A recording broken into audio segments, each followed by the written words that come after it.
I first started my figure skating journey in 2021, but then I injured my back and had to stop. I didn't know if I'd ever skate again. But in March of 2024, while I was still recovering, I decided I was done yet, and I stepped back onto the ice. This is what happened next.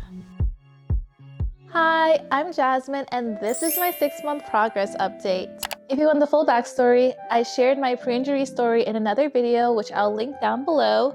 But today, we are focusing on the comeback.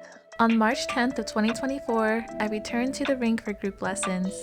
The ice felt so foreign to me, like I could barely do this 2-foot turn. It was definitely humbling. But even though I was struggling and still in pain, it felt so magical to just be back to skating. I didn't feel much that first month. I was just focused on showing up, and honestly, things were going really well. And then at the beginning of April, I injured my knee. We were learning lunges in class, and I couldn't do them at all, so I tried to practice them at home, and I partially dislocated my knee. Not again. My mind immediately went back to my back injury, and I felt so broken again. I just thought, is this it for me? But I got it checked out, and they told me to rest, wear a brace, and to take 2 weeks off the ice. I had my doubts, but I also felt relieved that it wasn't worse. And on April 28th, I returned to the rink wearing a brace. I started with skating for just 30 minutes to an hour at a time to ease my knee back into things, and this is what my spins and landing position looked like. The brace restricted my knee bend, so it was definitely an adjustment, but I was just so grateful to be back on the ice. I was even able to make up all the lessons I missed, and that's when things really started to take off. I was still struggling with my spins in May, but they were gradually getting better, especially with the transition to landing position. But I definitely wasn't putting my free leg in the right place, and it was still very unstable. But sometimes my spins would rotate much faster or get more rotations, and the landing position sometimes looked more correct, so I was very happy about that. I really want to get good forward crossovers, so I tried doing a crossover into an undercut spiral to understand the underpush because I saw it in a Coach Julia tutorial, and I really thought I was doing something, y'all. But at least they were pretty good 1-foot glides, and I think they look kind of cute even though they're nothing like an undercut spiral or an underpush.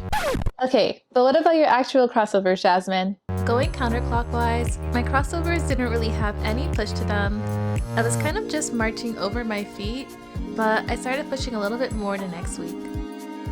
I definitely was not comfortable doing them on either side because I would hop out of the cross position right away, but it was much more uncomfortable going clockwise for me. Something about this side just feels extra weird, but imperfection and discomfort are all part of the learning process, so I just kept working on it. I actually felt more comfortable doing backward crossovers and forward crossovers, but they were super scratchy and toe picky. Can you hear that? But considering I had just started learning them at the end of April, they're actually pretty good. That being said though, they were still super scary, especially when I was going clockwise because that side was a lot worse.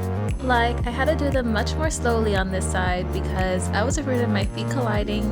I actually had a pretty bad fall from this that month, and it triggered pain in both my back and knees, so I started calling it the click of death. Have you guys ever experienced that? Let me know in the comments below.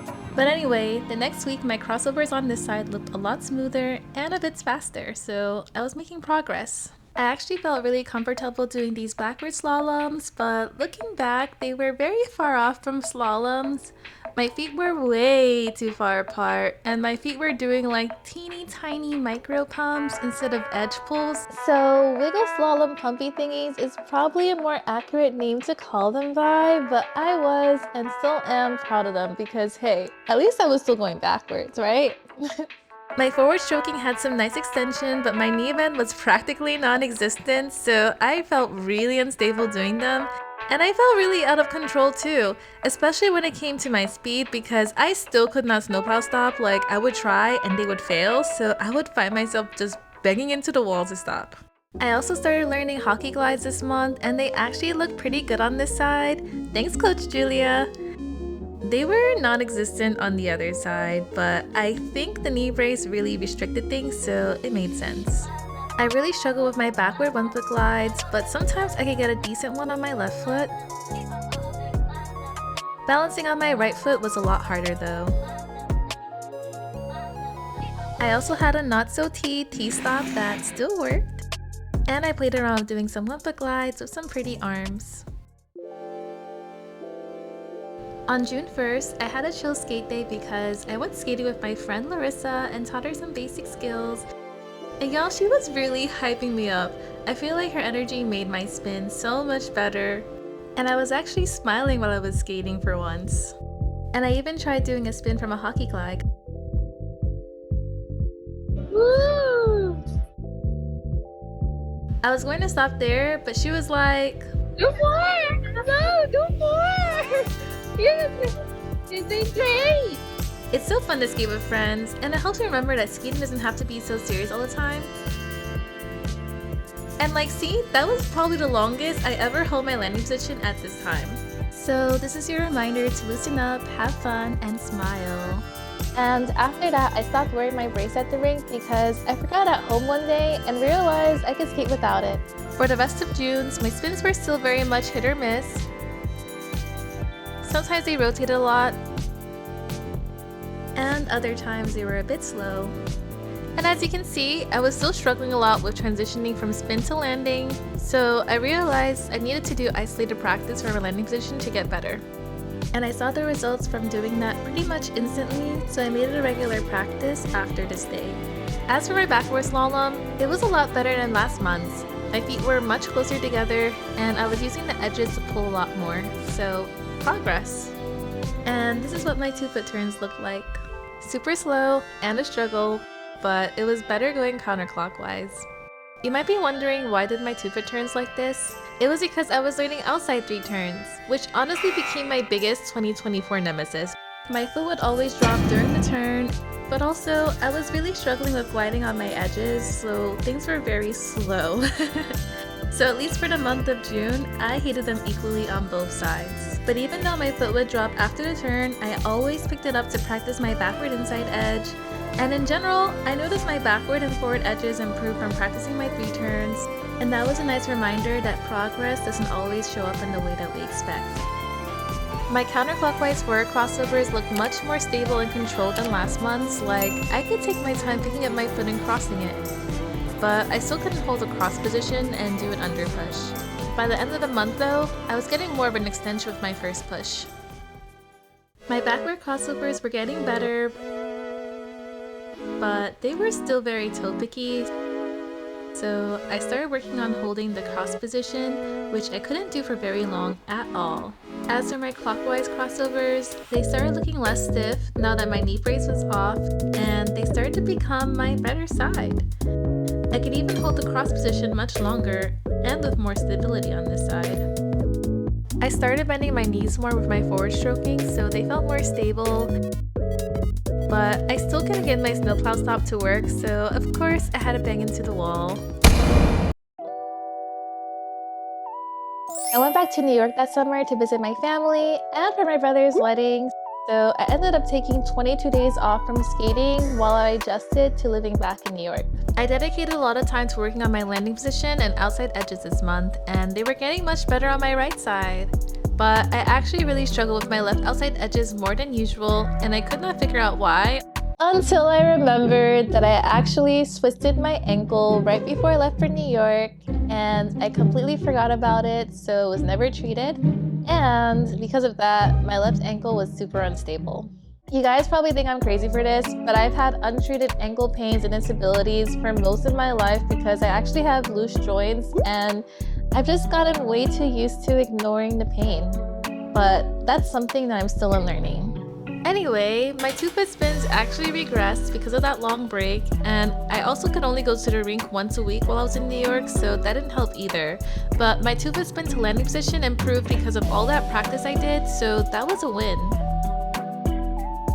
I also saw some major improvements with my backward slalom, like my feet were finally doing the pull motion in unison. Yes! And I actually really felt like my position and edge quality was getting a lot better with my backward crossovers. It was a little slower going counterclockwise, but I was still really happy with these. But then I started taking private lessons with my coach from back in 2021, and she wanted me to focus on the crossovers where you pick your foot up to cross it instead of sliding it on the ice to cross it, and I could not get a handle on those. As for my forward crossovers, I still felt really unstable while doing them in both directions, but I really tried to get nice extensions with them, so I felt really proud of my progress with these. But then my coach told me I was doing my pushes wrong. Oops. So she taught me this exercise to fix them. My clockwise 3 turns and I did not get along at all, but my counterclockwise 3 turns started clicking for me. It wasn't consistent at all because there were days where I couldn't get them to work, which was honestly really frustrating, but progress isn't linear, so I continued to show up and try different exercises to help me. So overall, I noticed I was improving. It definitely helped that my coach started teaching me edges, because edges truly are key for everything, y'all. I also started learning bunny hop, which was more of a bunny crawl, and sometimes I worked on my pivot. In general, I felt like I was getting more comfortable with being on the ice and felt like most things were getting better. And that felt really good because my back pain flare-ups could still be pretty intense during this time. On July 24th, it was especially tough. Hey y'all, so I'm on my way to the ice rink. I did have some back pain earlier today, but I think after stretching it was mostly okay. It's still a little rocky, but hopefully there'll be no issues on the ice. Usually by the time I get on the ice, even if my back is bothering me after moving for a bit, it kind of resolves itself. Maybe it's endorphins, I don't know, but something goes on, so hopefully that is true for today too. It was not. Like, I remember feeling like I was gonna cry a few times that day. I was getting these really sharp twinges of pain in my back, and I even fell twice. Once where I rammed into the boards during my private lesson, and honestly, I felt really embarrassed because it was my first time seeing my coach in over a year, and this is how she saw me. But I pushed through for better or for worse. My two-foot spins are starting to rotate more again, and sometimes I got a really nice landing position with them, and other times not so much. But overall, my spins looked much more stable, so I was very happy that I was improving. It also felt like my forward stroking was becoming more controlled and rhythmic. I knew I wanted to do a sit spin one day, so I started working on my shoot deducts, which were very sad. And they made my hip flexors angry. So they actually triggered a back pain flare-up the next day, but I had a roller skating lesson and I don't play with my money, so I still went. But it got worse the next day, so that was kind of my wake-up call to prioritize rest a little bit more. So I ended up taking off a week from skating. Anyway, I was still having trouble finding my outside edge during my landing position, although it was much worse going clockwise because I still did not resolve the ankle sprain. Overall though, I was getting better at holding backward glides. And I played around with doing a lot of backward edge things too. Speaking of backwards, I also worked on getting more of an edge pull with my backward slaloms. And my coach started teaching me the modified version of backward stroking where you do a backward swizzle and then extend the foot forward. And every week it got smoother. And did you guys notice? I did a backward stop here. My coach called me out on the fact that I couldn't stop, so I dedicated time to practicing my snowplow stop. Finally! As well as my backward snowplow stop and T-stop. My counterclockwise 3 turns were still hit or miss, but when I got them, they were better than before. My clockwise 3 turns, on the other hand, were still completely failing, but the glides were faster and my edges were better, so I'll take that win. And I started learning a new terrifying turn, backward 2-foot turns, which are so scary, oh my goodness. But by the end of August, they were looking less chaotic on both sides. It helped that I would mumble all the steps for this turn as I was doing it, which may have made me look like a crazy person, but hey, it worked. And I also started learning backward inside C-steps, but I was doing them wrong. And last but certainly not least, my coach started teaching me waltz jump on the wall. And let's just say it was tricky to get a feel for. So, how much progress did I actually make?